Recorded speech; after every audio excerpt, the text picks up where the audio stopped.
You seem like the type to love 'em and leave 'em and disappear right after the song.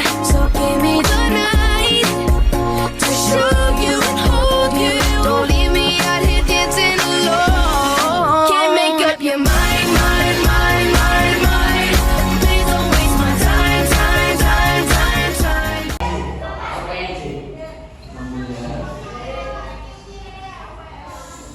Assalamualaikum warahmatullahi wabarakatuh. Waalaikumsalam warahmatullahi wabarakatuh. Selamat pagi anak-anak semua. Gimana kabar kalian hari ini? Baik, Sehat, Bu? Masuk semua hari ini? masuk. Saya absen dulu ya. Adila Siva hadir. Bir. Citra Lestari hadir. Bir. Pelajaran hari ini kita akan belajar tentang ketentuan pernikahan dalam Islam. Halaman berapa, Bu? Dibuka halaman 35 ya. Ya.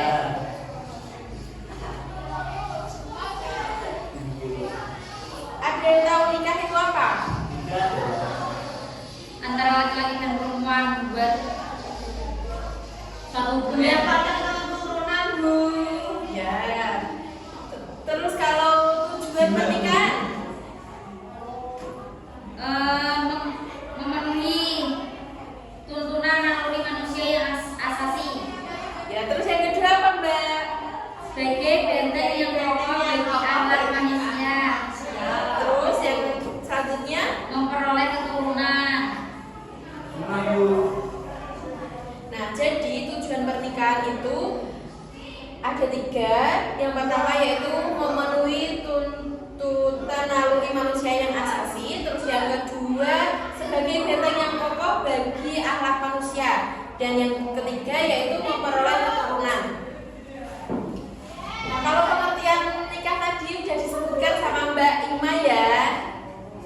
Jadi nikah itu menurut bahasa artinya menghimpun atau mengumpulkan. Nah, sedangkan menurut istilah, nikah itu adalah suatu ikatan lahir batin antara seorang laki-laki dengan perempuan yang bukan muhrim sebagai suami istri dengan tujuan untuk membina suatu rumah tangga yang bahagia berdasarkan tuntunan Allah Subhanahu wa taala. Nah, ada yang tahu hukum dasar nikah itu apa? Hukumnya ada di surat apa? Ayat berapa?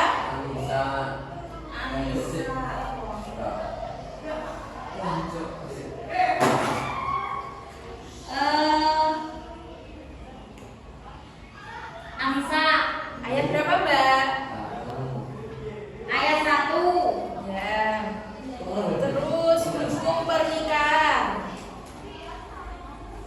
Hukum pernikahan yaitu wajib, sunat, mubah, makruh, haram.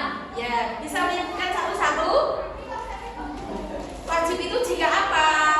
Orang tersebut memiliki kemampuan untuk menikah dan jika tidak menikah ia bisa tergelincir perbuatan zina. Ya, terus yang kedua, Sunat, sunat jika seorang telah berkeinginan untuk menikah serta memiliki kemampuan untuk memberi nafkah lahir maupun batin. terus mubah jika apa? Jika seorang hanya menikah meskipun ia memiliki kemampuan untuk menikah dan mampu menghindarkan diri dari zina, ia hanya menikah untuk kesenangan semata. Terus haram jika Jika motivasi untuk menikah karena ada niatan jahat seperti untuk menyakiti istrinya, KDRT, keluarganya, serta niat-niat buruk lainnya. ya, betul. Nah, di sini juga ada kriteria dalam memilih pasangan. Jadi dalam hadis riwayat Bukhari Muslim, Abu Dawud, An-Nasai dan Ibnu Majah,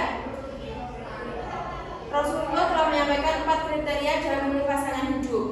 Jadi yang pertama itu karena hartanya.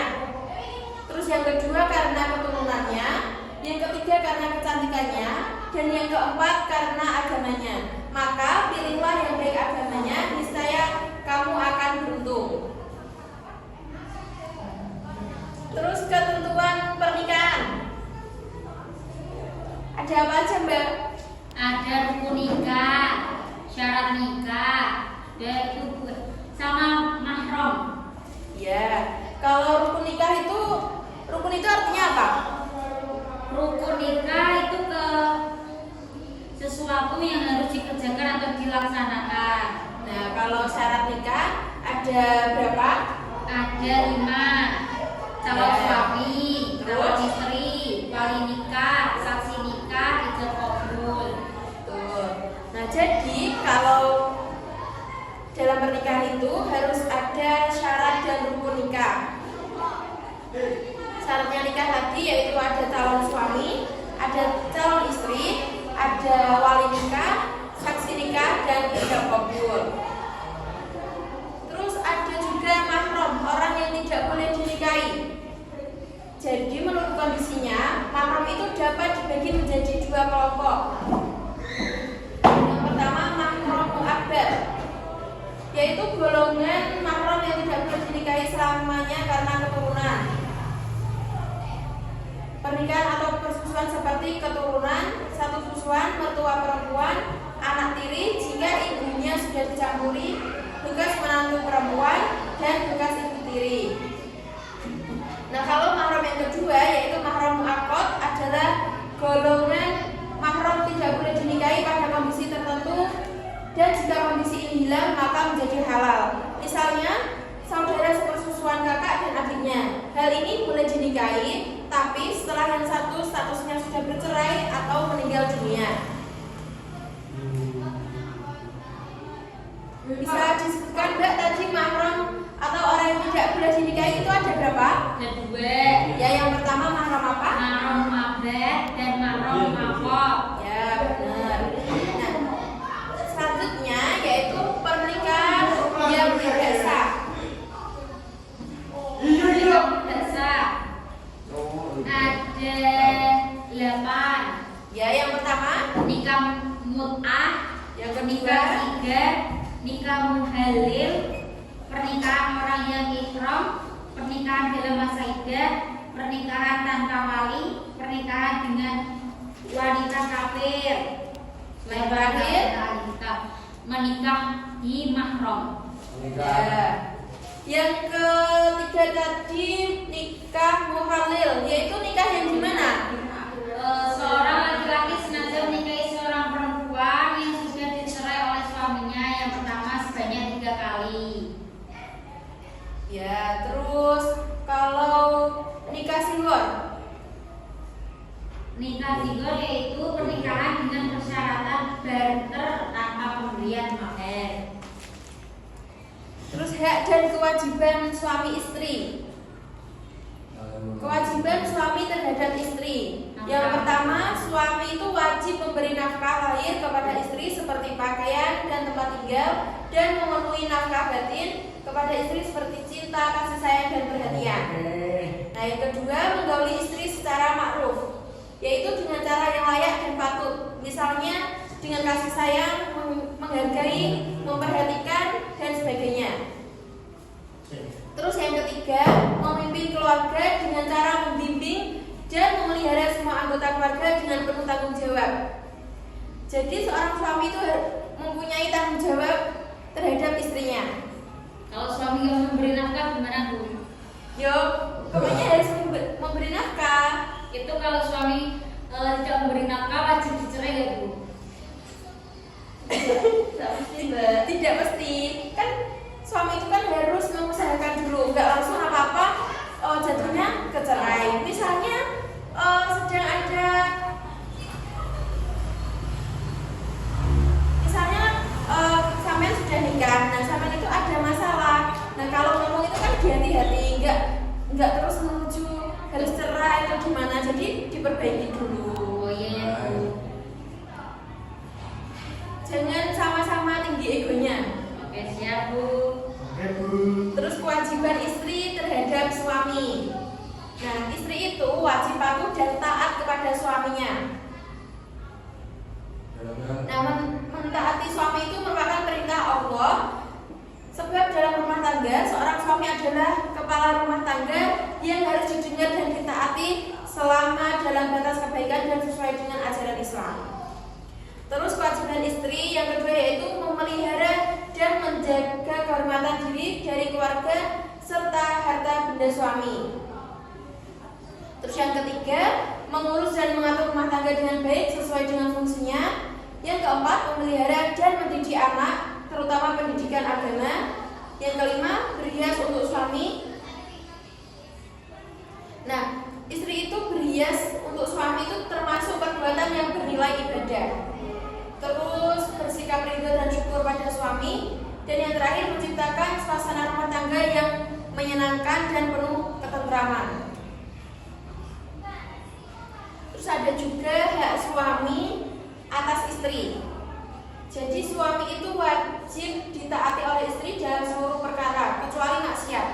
Nah, misalnya suaminya sampean itu mengajak maksiat, nah itu nggak boleh dituruti. Hal ini sebagaimana sabda Rasulullah yang diriwayatkan oleh Imam Bukhari dan Muslim. Hanyalah ketaatan itu dalam perkara yang ma'ruf.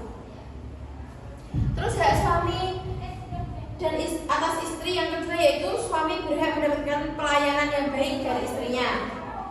Terus dimintai izin oleh istri yang tidak keluar rumah, istri tidak boleh keluar rumah kecuali seizin suami.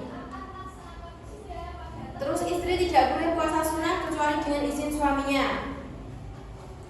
Sesuai dengan hadis riwayat Bukhari dan Muslim, tidak boleh seorang istri puasa sunnah sementara suaminya ada di tempat kecuali dengan izin suaminya. Nah, materi selanjutnya yaitu ada mahar atau mas kawin. Ada yang tahu pengertian dari mas kawin itu apa?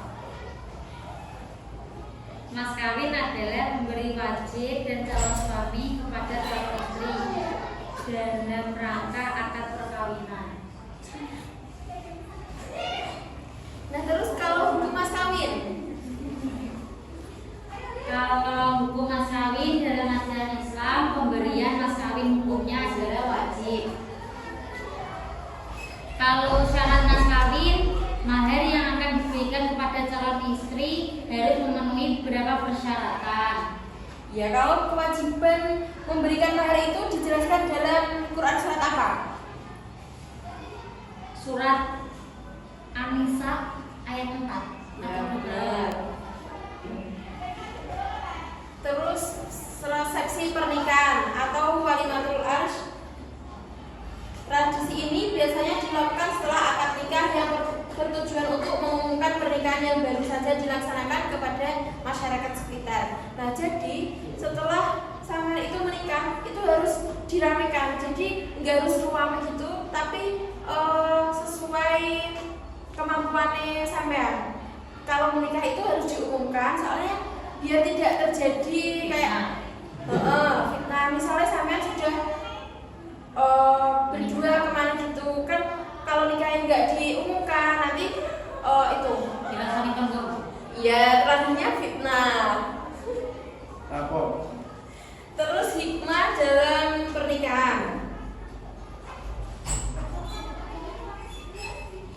Hikmah pernikahan dalam agama Islam adalah sesuatu yang disyariatkan dalam Al-Quran dan hadis. Dengan menikah seorang akan lebih tenang.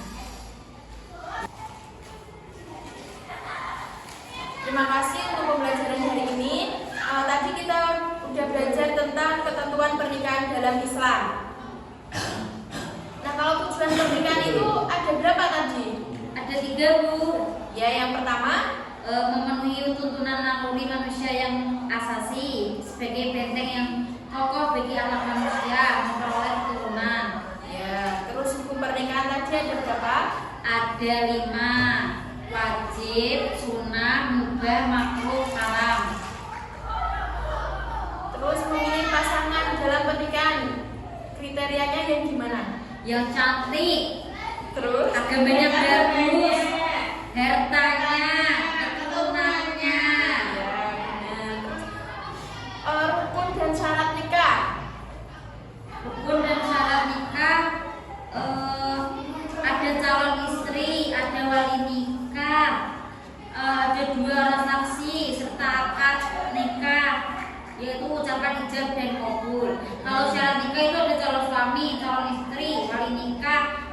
nikah sama ijab kabul.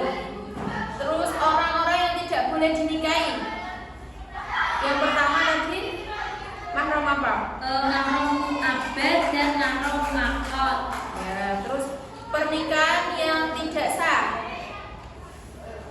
Pernikahan tidak sah yaitu nikah mut'ah, nikah sigar, nikah muhalil, pernikahan orang yang haram, yang ihram, pernikahan dalam masa iddah, pernikahan tanpa wali, pernikahan dengan wanita kafir selain wanita-wanita ahli kitab, menikahi mahram. Ya, terima kasih untuk pembelajaran hari ini. Kita besok belajar tentang materi talak ya. Ya Bu. Ya, Bu. Dipelajari dulu di rumah. Ya.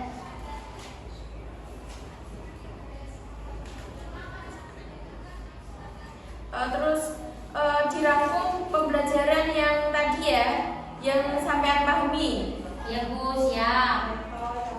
Dikumpulkan minggu depan. Baik, terima kasih. Wassalamualaikum warahmatullahi wabarakatuh.